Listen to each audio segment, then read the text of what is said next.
شروع اللہ کے پاک اور بابرکت نام سے جو بڑا مہربان نہایت رحم کرنے والا ہے۔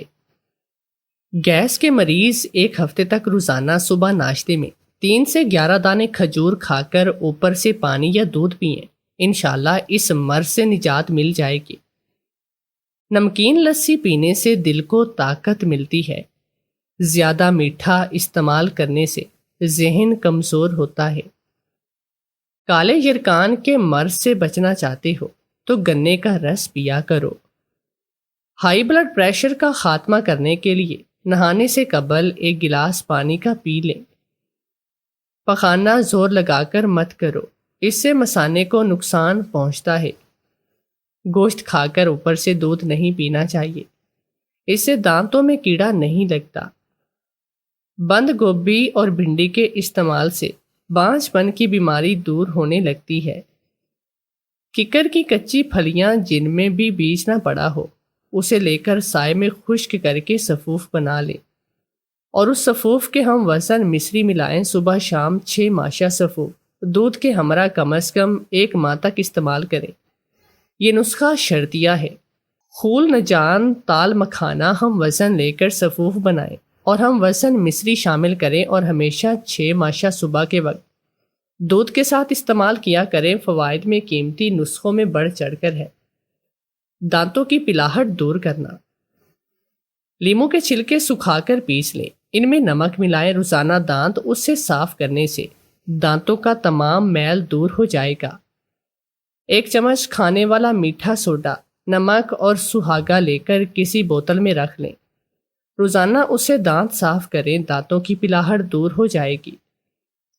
سرسوں کے تیل میں 1 چائے کا چمچ نمک ملا کر دانتوں پر لگانے سے دانت سفید ہو جاتے ہیں۔ 3 چمچ دہی کے پانی میں 2 چمچ رائی ڈال کر اتنا رگڑیں کہ یہ مرہم بن جائے۔ اس مرہم کو صبح شام 3 دن لگائیں، چنبل سے چھٹکارا مل جائے گا۔ ناریل کے تیل میں لیموں کا رس ملا کر مالش کرنے سے جسم کی خارش ختم ہو جاتی ہے۔ لیموں کا جوس لیں اور سر کی جلد پر لگائیں، چاہے تو لیموں کے چھلکوں سے سر کی جلد پر مساج کر لیں۔ 15 سے 20 منٹ کے لیے سر کی جلد پر لگا رہنے دیں اور سر کو دھو لیں۔ وٹامن کثرت سے ہونے کی وجہ سے چیکو آپ کی بینائی کو بہتر بناتا ہے۔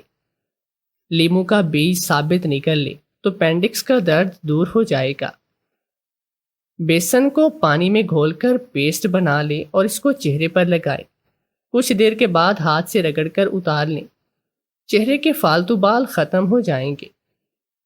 کیلا بلغم پیدا کرتا ہے اور اس کے علاوہ کیلا کمزور ہاضمے والے افراد کے لیے بہت ہی نقصان دہ ہے۔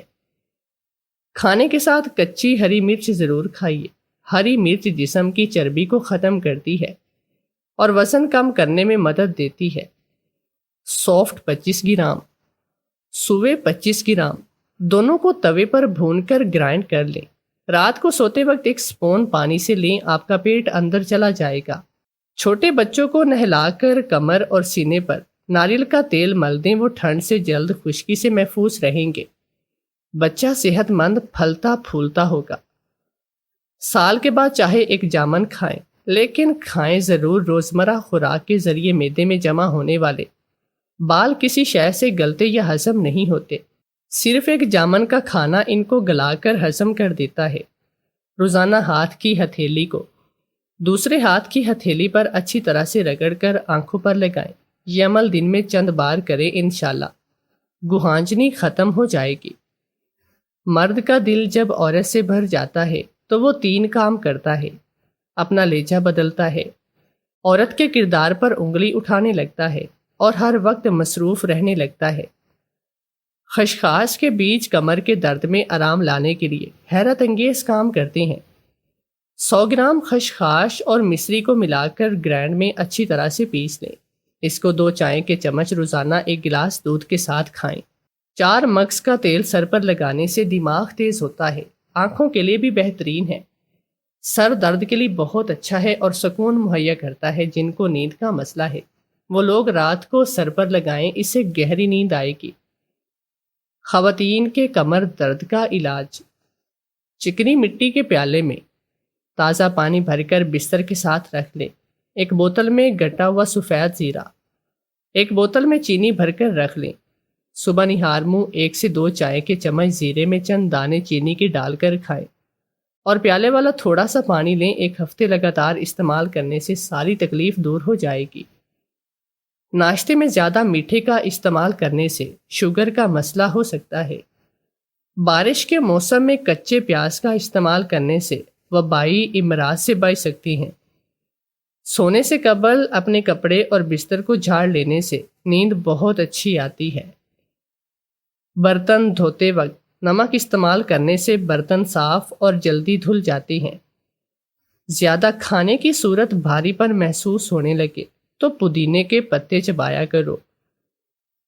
جس گھر میں باتھ روم کا دروازہ کھلا رکھا جاتا ہے اس گھر میں بیماریاں بہت آتی ہیں۔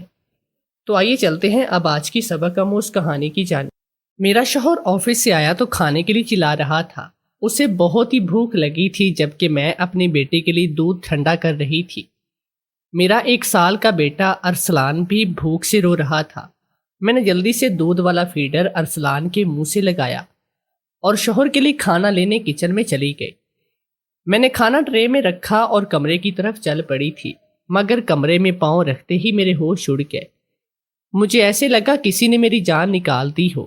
میرے بیٹے کے منہ سے جھاگ نکل رہی تھی اور وہ بے سدھ سا پڑا تھا۔ میری ساس اس کے ہاتھ پاؤں مسل رہی تھی اور چیخ چیخ کر کہہ رہی تھی، کم بخت لڑکی، تو نے میرے پوتے کو دودھ میں کیا ملا کر پلا دیا ہے جو اس کی یہ حالت ہو گئی۔ میری ساس اونچی اونچی رو رہی تھی۔ میں بھاگ کر اپنے بیٹے کے پاس پہنچی۔ اگلے ہی لمحے میری بے ساختہ چیخیں بلند ہوئی۔ میرے بیٹے کا سارا جسم نیلا پڑ رہا تھا، اس کے منہ سے سفید جھاگ بہہ رہی تھی۔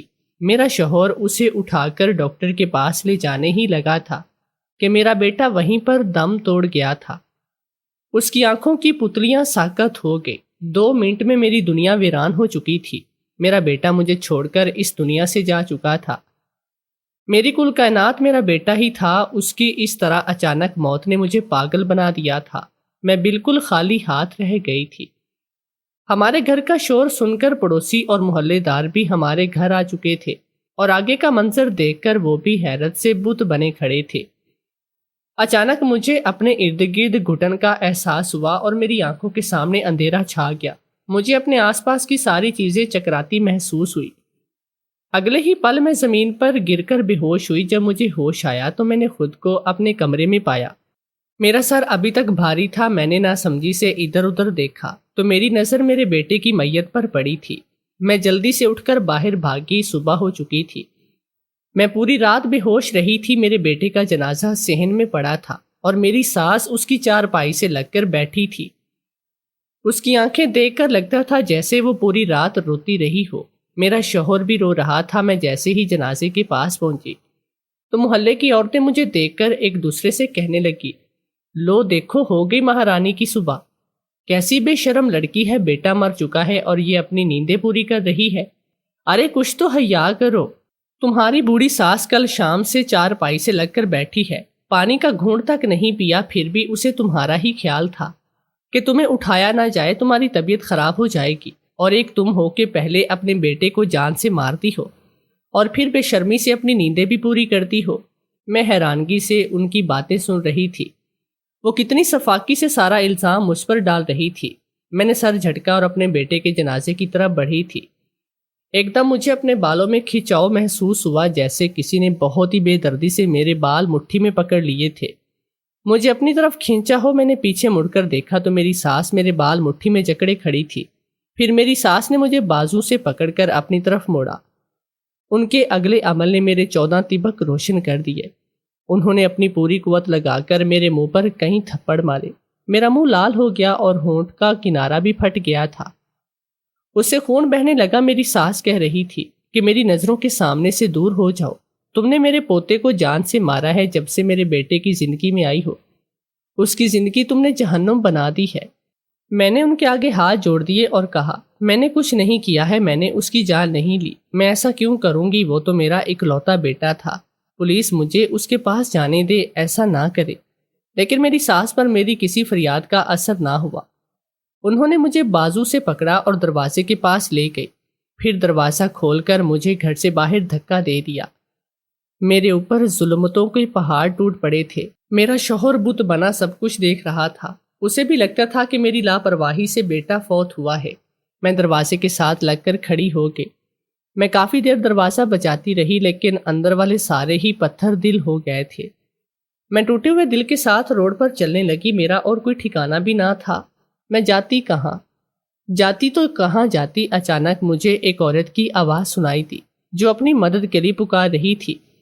وہ سڑک کراس کرتے ہوئے گر گئی تھی۔ میں بھاگ کر اس عورت کے پاس گئی، اسے سہارا دے کر اٹھایا اور میں اسے سڑک کے دوسری طرف لے گئی۔ شکر ہے کہ اسے کوئی چوٹ نہیں آئی تھی مگر اس کے ہونٹ خشک ہو رہے تھے۔ میں بھاگ کر پانی لے آئی اور اسے پانی میں پلانے لگی۔ پانی پلاتے وقت میری آنکھوں سے آنسو بہہ رہے تھے۔ اس عورت نے تشکر آمیز نظروں سے میری طرف دیکھا اور کہا، بیٹی رو کیوں رہی تھی؟ کیا تم بھی دکھی ہو؟ میں نے اس کی بات پر چونک کر ادھر ادھر دیکھا۔ میں بے دھیانی میں اپنے گھر سے بہت دور نکل آئی تھی۔ اس عورت نے کہا، اللہ تیرا بھلا کرے گا، تیری ساری مشکلیں آسان کرے۔ تو نے میری جان بچائی ہے اور اس کا اجر تجھے اللہ دے گا۔ جا اپنے گھر چلی جا۔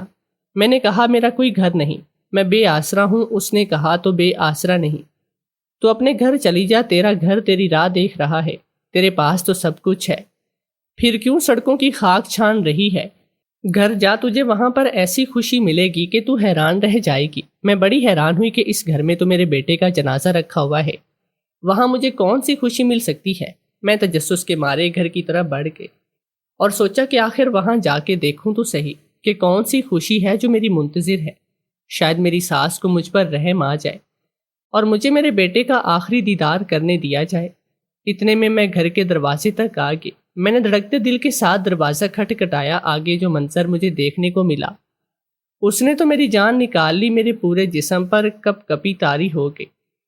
میرا نام نائلہ ہے، میں لاہور میں رہتی ہوں اور ایک امیر فیملی سے تعلق رکھتی ہوں۔ یہ بات اس وقت کی ہے جب میں 21 سال کی تھی اور شہر کے مہنگے کالج میں زیر تعلیم تھی۔ مجھے پڑھائی میں کچھ خاص دلچسپی نہ تھی، لیکن والد صاحب کی سخت طبیعت کے باعث مجبوری میں پڑھ رہی تھی۔ میرے والد صاحب ایک مشہور بزنس مین تھے، لیکن ان کا رویہ شروع سے ہی کافی سخت تھا۔ میں نے اپنی پوری زندگی میں انہیں کبھی مسکراتے ہوئے نہیں دیکھا۔ وہ ہر وقت ہی غصے میں رہتے۔ ایسا نہیں تھا کہ اس کی کوئی وجہ تھی، ان کی قدرتی طبیعت ہی ایسی تھی۔ غصہ ان کی فطرت میں تھا۔ میں ان کی اکلوتی اولاد تھی، لیکن پھر بھی کبھی انہوں نے مجھ سے پیار سے بات تک نہیں کی۔ لیکن میں ان کے غصے سے سخت خائف تھی۔ میں اور میری ماں ہمیشہ پھونک پھونک کر ہی قدم رکھتے تھے اور اس چیز کا خیال رکھا جاتا کہ کوئی بھی بات ان کی مرضی کے خلاف نہ ہو۔ میری ماں بھی میرے والد سے تنگ تھی، مجھے باپ کے رویے کے متنفر کر دیا تھا۔ حد سے زیادہ سختی بھی انسان کو باغی بنا دیتی ہے۔ میرے ساتھ بھی کچھ ایسا ہوا۔ اس دن میں جب کالج سے واپس گھر آئی تو ہمارے ڈرائنگ روم میں والد صاحب کے بزنس پارٹنر اپنی فیملی کے ساتھ بیٹھے تھے۔ میں نے کھانا کھایا اور میں سو گئی۔ شام میں اٹھی تو اماں نے بتایا کہ تمہارے باپ نے تمہارا رشتہ اپنے بزنس پارٹنر کے بیٹے سے طے کیا ہے اور اس جمعے کی شام تمہارا نکاح ہے اور رخصتی بھی ہی۔ مجھے ایسے لگا جیسے کسی نے میرے تن بدن میں آگ لگائی ہو۔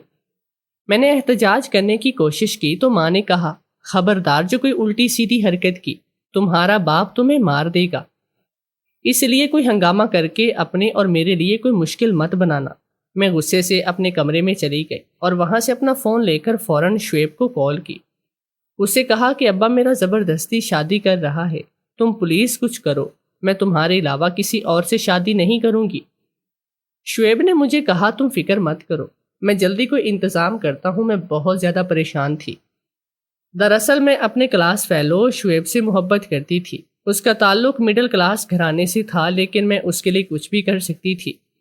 وہ بہت ہی زیادہ اچھا انسان تھا۔ اس کے گھر میں صرف اس کی ماں اور وہ رہتے تھے۔ والد کا انتقال ہو چکا تھا، جبکہ ایک بڑی بہن تھی جس کی شادی ہو چکی تھی۔ میں نے کبھی بھی اپنے پیسے پر غرور نہیں کیا تھا۔ دن گزرتے گئے اور میرے نکاح کا دن آن پہنچا۔ شعیب اور اس کی ماں اگلے دن میرا رشتہ لے کر آئے تھے، جس پر میرے والد نے ان کی بےزتی کی، ان کو اپنے گھر سے بھی نکال دیا تھا۔ اس کے بعد سے انہوں نے میرا کالج جانا بند کر دیا تھا اور مجھ سے موبائل بھی لے لیا۔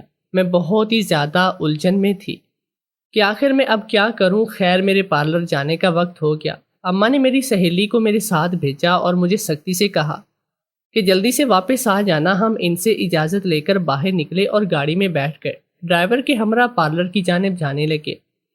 میں نے گاڑی میں بیٹھتے ساتھ ہی اپنی دوست سے فون لیا اور شعیب کو کال کر کے سب کچھ بتا دیا۔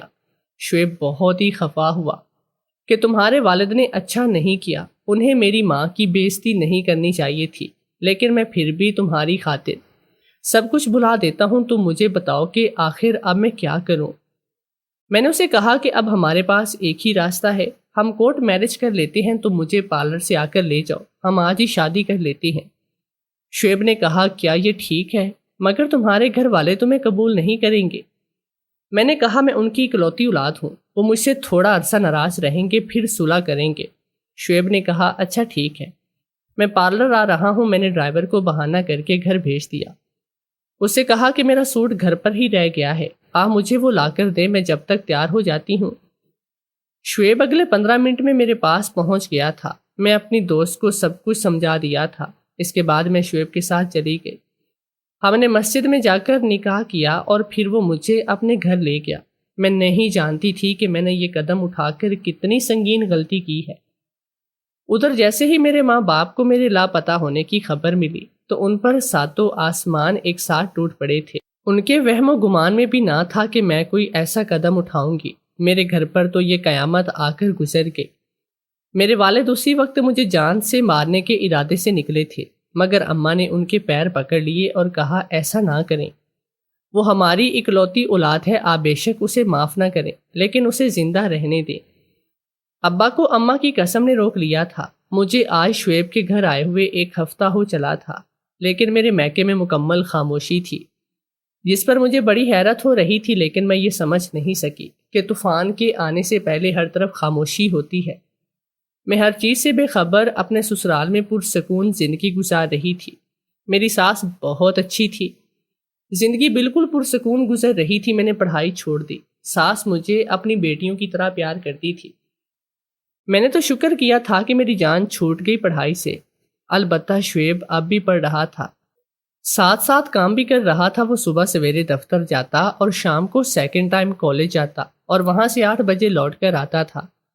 میری ساس کپڑے سلائی کرتی تھی، میں نے گھر میں رہ کر اس کپڑے سلائی کرنا سیکھ لیے تھے۔ ان کے گھر کا نظام بہت ہی زیادہ اچھا نہیں تھا۔ مجھے شروع میں تھوڑا سا مسئلہ ہوا تھا، اسی طرح ہماری شادی کو 3 سال گزر گئے۔ اللہ تعالیٰ نے مجھے ایک بیٹا بھی عطا کیا جس کا نام شعیب نے ارسلان رکھا۔ بیٹے کے آنے سے گھر کے اخراجات مزید بڑھ گئے اور شعیب اکثر پریشان رہا کرتا۔ اب میری ساس کا رویہ میرے ساتھ کچھ عجیب سا ہو گیا۔ وہ بار بار مجھے کہتی کہ اب تمہیں اپنے ماں باپ سے ملنے جانا چاہیے، وہ تمہیں یاد کرتے ہوں گے، اور اب تک تو انہوں نے تمہیں معاف بھی کر دیا ہوگا۔ تمہارے باپ کا اتنا بڑا بزنس ہے، آخر اسے کون سنبھالے گا؟ لیکن میرے اندر اتنی ہمت نہ تھی کہ میں اپنے باپ کے غصے کا سامنا کر پاتی۔ ممکن تھا کہ وہ مجھے دیکھتے ہی گولی مار دے۔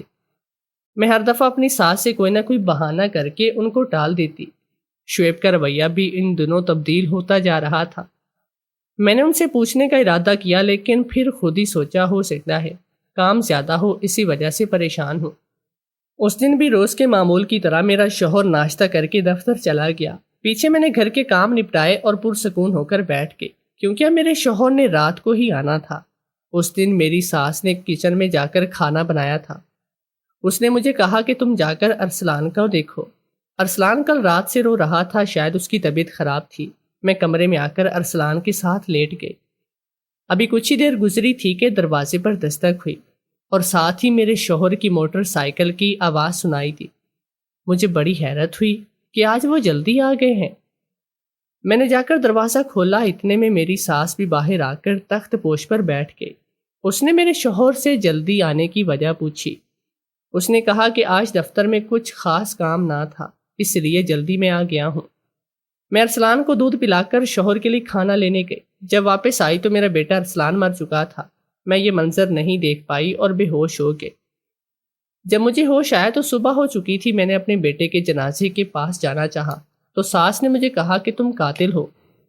اس نے مجھے گھر سے نکال دیا۔ میں سڑک پر چلتی جا رہی تھی جب مجھے ایک عورت سڑک پر گر گئی، اسے مدد کی ضرورت تھی۔ میں نے اس کی مدد کی تو اس نے مجھے گھر جانے کا کہا اور کہا کہ تجھے ایسی خوشی ملے گی کہ تو آج تک کسی عورت کو جو نہ ملی۔ میں تجسس کے ہاتھوں مجبور ہو کر گھر پہنچی۔ جیسے ہی دروازہ کھولا تو میرے ہوش اڑ گئے۔ میرے بیٹے کی میت میرے سامنے پڑی تھی، وہ تو چارپائی پر لیٹ کر کھیل رہا تھا۔ محلے والے بھی اب یہاں موجود نہیں تھے۔ میں بڑی حیران ہوئی کہ یہ سب کیا ہے۔ ابھی کچھ ہی دیر پہلے تو میرا بیٹا مر چکا تھا، اس کی میت یہاں پڑی تھی۔ پھر یہ سب کیا ہے اور میرا بیٹا کیسے زندہ ہو گیا؟ میری ساس اور شوہر کہاں تھے؟ مجھے کچھ سمجھ میں نہیں آ رہی تھی۔ میں نے اپنے بیٹے کو اٹھا کر پیار کیا، تبھی مجھے میری ساس کے کمرے سے باتوں کی آواز آنے لگی۔ اندر سے آنے والی آوازیں سن کر مجھے اپنے کانوں پر یقین نہ آیا۔ مجھے اس عورت کی باتیں سچی لگنے لگی تھی۔ میری ناک کے نیچے اتنی گھنونی سازش رچائی گئی، لیکن میں بے خبر رہی۔ مجھے بے تحاشا خود کی کا مکلی پر غصہ آیا۔ میں نے کیسے ایک شخص کو اتنا موقع دے دیا کہ وہ آ کر میری زندگی سے کھیل گیا؟ میری ساس میرے شوہر سے کہہ رہی تھی کہ ساری تیاری ہو گئی ہے، تم جاؤ اور اپنی بیوی کو کہیں سے بھی ڈھونڈ کر لاؤ۔ میرے شوہر نے کہا وہ کیسے آئے گی؟ آپ نے اسے دھکے دے کر گھر سے نکالا ہے۔ تب میری ساس نے کہا کہ اس میں اتنی عقل نہیں، تم اس کے سامنے کوئی بہانہ کر دینا۔ ارسلان بے ہوش ہوا، مرا نہیں تھا، اب اسے ہوش آ گیا ہے، وہ بالکل ٹھیک ہے، تم کسی بھی قیمت پر اسے واپس لے کر آؤ۔ تم جانتے ہو نا جس مقصد کے لیے تم نے اس سے شادی کی تھی، وہ اب جا کر پورا ہوا ہے۔ میں کتنا خوش ہوئی تھی جب تو نے مجھے آ کر بتایا کہ تو نے ایک امیر لڑکی کو اپنے پیار کے جال میں پھنسایا ہے، لیکن مجھے کیا پتا تھا کہ اس کا باپ اتنا سخت ہوگا۔ جب تم لوگ بھاگے تھے تب میں یہی سمجھی کہ وہ اپنی اکلوتی اولاد کو معاف کر دے گا، لیکن نہیں، اس بوڑھے نے ہمارا سارا پلان چوپٹ کر دیا۔ اس نے کہا اپنی بیٹی کو اپنی جائیداد میں سے کچھ بھی نہیں دیا، اور اب جب ہم نے ارسلان کی موت کا پلان بنایا اور اسے نیند کی دوائی پلا کر سب کو کہا یہ مر گیا ہے، سارا الزام نائلہ پر لگا دیا تاکہ اسے گھر سے نکال کر تم کسی دوسری امیر لڑکی سے شادی کرو، کیونکہ اس کے باپ سے تو ایک پھوٹی کوڑی بھی نہ ملنی تھی۔ ہم کب تک اسے مفت میں بٹھا کر روٹیاں کھلاتے؟ میں حیرت سے ان کی باتیں سن رہی تھی، مگر اگلی بات سن کر مجھے یوں لگا جیسے قیامت تو اب آئی ہے۔ پہلے تو بس چھوٹے موٹے جھٹکے تھے، میری ساس کی اگلی بات نے میرے جسم سے جان نکال دی۔ میں بے ہوش ہو کر فرش پر گر پڑی۔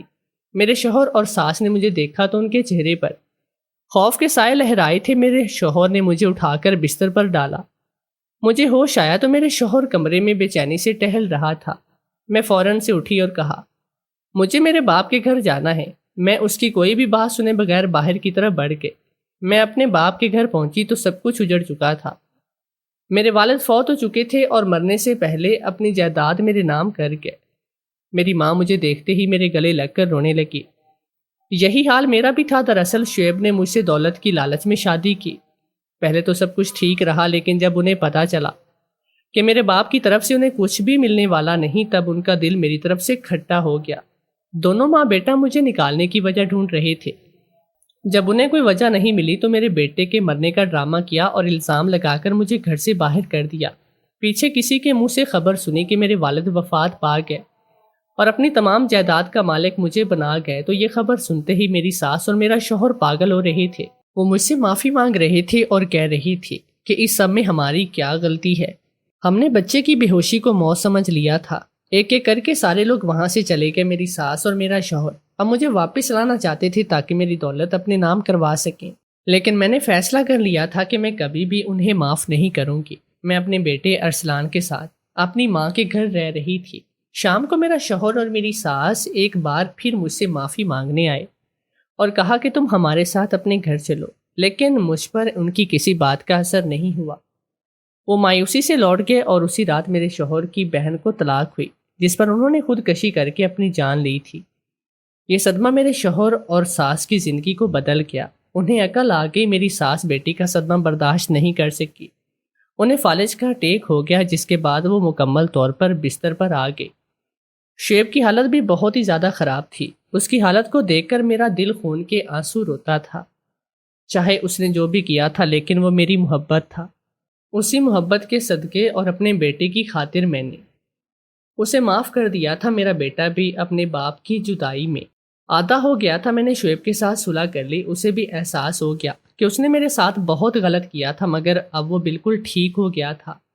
آج میں اپنے بیٹے ارسلان اور اپنے شوہر کے ساتھ ایک خوشگوار زندگی گزار رہی ہوں۔ دولت کی ہوس انسان کو اندھا کر دیتی ہے۔ وہ سنبھل تو جاتا ہے، مگر ٹھوکر لگنے کے بعد آخر میں آپ سے یہی پوچھوں گی، کیا میں نے شعیب کو معاف کر کے ٹھیک کیا، یا اسے خلا لے کر اپنا نیا گھر بساتی؟ کمنٹ سیکشن میں اپنی قیمتی رائے کا اظہار ضرور کریے گا۔